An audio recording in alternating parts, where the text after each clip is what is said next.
ನಮಸ್ಕಾರ. ಫ್ರೀಡಂ 19 ಸುದ್ದಿವಾಹಿನಿಗೆ ಸ್ವಾಗತ. ಇಂದಿನ ಮುಖ್ಯ ಸುದ್ದಿಗಳತ್ತ ಗಮನ ಹರಿಸೋಣ.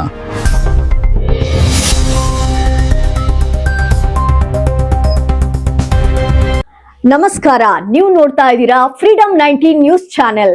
ನಿಖರ ಮತ್ತು ಪರಿಶೀಲಿತ ನಿರಂತರ ಸುದ್ದಿಗಳನ್ನ ಜವಾಬ್ದಾರಿಯುತವಾಗಿ ತಲುಪಿಸುವಂತ ವಿಶ್ವಾಸಾರ್ಹ ಸುದ್ದಿ ವೇದಿಕೆ ಫ್ರೀಡಂ 19 ನ್ಯೂಸ್ ಚಾನೆಲ್ಗೆ ತಮಗೆಲ್ಲರಿಗೂ ಆತ್ಮೀಯವಾದಂತಹ ಸ್ವಾಗತ.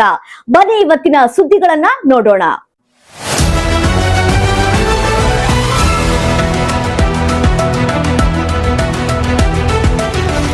ಆಶಾ ಕಾರ್ಯಕರ್ತೆಯರಿಂದ ವಿವಿಧ ಬೇಡಿಕೆಗಳ ಈಡೇರಿಕೆಗೆ ಪ್ರತಿಭಟನೆ. ಬೆಳಗಾವಿ ಜಿಲ್ಲೆ ರಾಮದುರ್ಗ ತಾಲೂಕಿನ ವಿವಿಧ ಗ್ರಾಮಗಳಿಂದ ಆಗಮಿಸಿದ ಆಶಾ ಕಾರ್ಯಕರ್ತೆಯರು ಸೇರಿ ಪ್ರತಿಭಟನೆ ಹಮ್ಮಿಕೊಂಡಿದ್ದು, ವಿವಿಧ ಬೇಡಿಕೆಗಳನ್ನು ಈಡೇರಿಸುವಂತೆ ಒತ್ತಾಯಿಸಿ ಅಂಗನವಾಡಿ ಕಾರ್ಯಕರ್ತೆಯರು ಹಾಗೂ ಸಹಾಯಕಿಯರು ಶುಕ್ರವಾರ ಪ್ರತಿಭಟನಾ ರ್ಯಾಲಿ ನಡೆಸಿ ಜಿಲ್ಲಾಡಳಿತದ ಮೂಲಕ ಸರ್ಕಾರಕ್ಕೆ ಮನವಿ ಸಲ್ಲಿಸಿದರು. ರಾಜ್ಯ ಸರ್ಕಾರ ಚುನಾವಣಾ ಸಂದರ್ಭದಲ್ಲಿ ನೀಡಿದ್ದ ಭರವಸೆಯಂತೆ ಅಂಗನವಾಡಿ ಕಾರ್ಯಕರ್ತೆಯರ ಗೌರವಧನವನ್ನು 15,000 ಹಾಗೂ ಸಹಾಯಕಿಯರ ಗೌರವಧನವನ್ನು 10,000ಕ್ಕೆ ಹೆಚ್ಚಿಸಬೇಕು ಎಂದು ಆಗ್ರಹಿಸಿದರು. ಎಲ್ಲ ಅಂಗನವಾಡಿ ಕೇಂದ್ರಗಳಲ್ಲಿ ಎಲ್ಕೆಜಿ, ಯುಕೆಜಿ ಆರಂಭಿಸಲು ಅನುದಾನ ಬಿಡುಗಡೆ ಮಾಡಬೇಕು ಹಾಗೂ 3 ರಿಂದ 6 ವರ್ಷದ ಮಕ್ಕಳಿಗೆ ಆರಂಭಿಕ ಬಾಲ್ಯ ಆರೈಕೆ, ಶಿಕ್ಷಣ ಮತ್ತು ಅಭಿವೃದ್ಧಿ ಹಕ್ಕನ್ನು ಕಾನೂನಿನ ಮೂಲಕ ಖಾತರಿಪಡಿಸಬೇಕು ಎಂದು ಒತ್ತಾಯಿಸಿದರು. ಈ ಸಂದರ್ಭದಲ್ಲಿ ಕಮ್ಯುನಿಸ್ಟ್ ಪಕ್ಷದ ಹಿರಿಯ ನಾಯಕ ಜೇನೆ ಖಾನ್ ಅವರು ಅಂಗನವಾಡಿ ಕಾರ್ಯಕರ್ತರ ಬಗ್ಗೆ ಮಾತನಾಡಿದರು. Freedom 19 news Ramdurg, Raghavendra P Dodmani.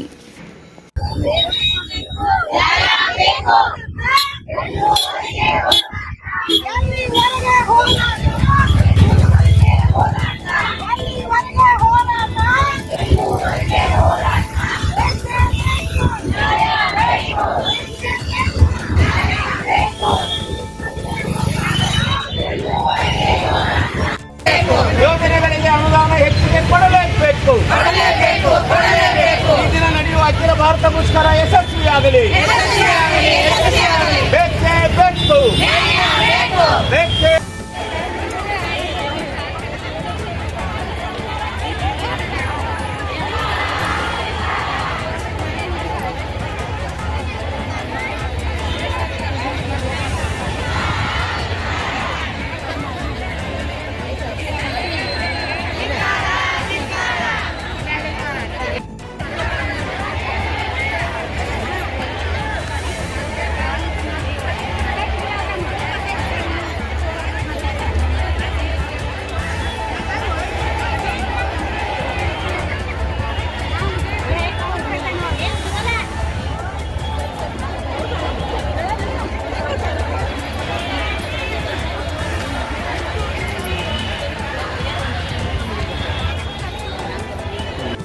ಇವತ್ತು ಇಡೀ ಭಾರತ ದೇಶದಲ್ಲಿ ಯೋಜನೆ ಮತ್ತು ಸರ್ವ ಶಿಕ್ಷಣ ಅಭಿಯಾನದ ಅಕ್ಷರ ದಾಸೋಹ ಯೋಜನೆ ಅಂದ್ರೆ ಬಿಸಿ ಊಟದ ಯೋಜನೆಯಲ್ಲಿ ಕೆಲಸ ಮಾಡುವಂತ ಮಹಿಳೆಯರು ಮತ್ತು ಆಶಾ ವರ್ಕರ್ಸ್ ಈ ರೀತಿ ಎಲ್ಲಾ ಯೋಜನೆಗಳಲ್ಲಿ ಕೆಲಸ ಮಾಡುತ್ತಿರುವಂತ ಎಲ್ಲಾ ಮಹಿಳೆಯರು ಸೇರಿ ಪ್ರತಿ ವರ್ಷ ಜೂನ್ 10 ಅವ್ರದ್ದು ಬೇಡಿಕೆಗಳ ದಿನಾಚರಣೆ ಅಂತ ಇರ್ತೈತಿ.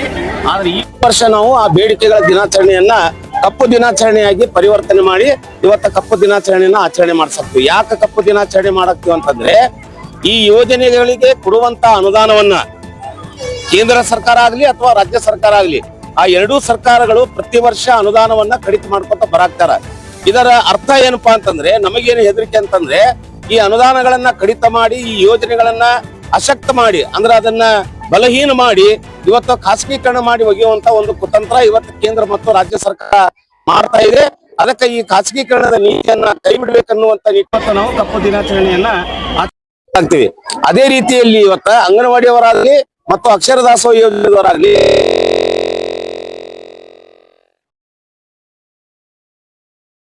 ಕೆಲಸಕ್ಕೆ ತಕ್ಕಂತೆ ಅಂದ್ರೆ ಶ್ರಮ ಇವತ್ತ ವೇತನ ಕೊಡ್ತಾ ಇಲ್ಲ.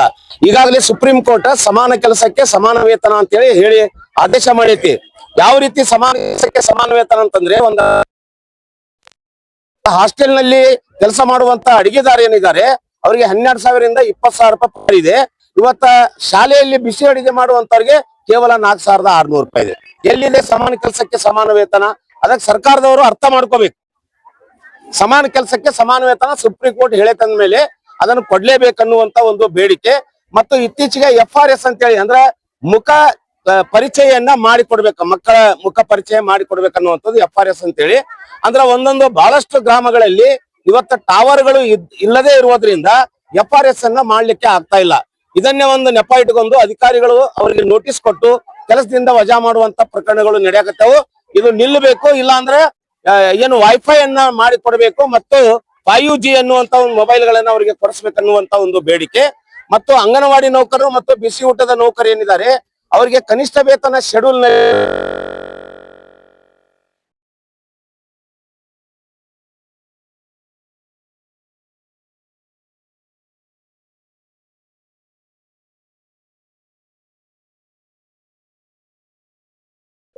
ದಿನಗಳನ್ನು ಕಳೆಯಾಕತ್ತಾರ.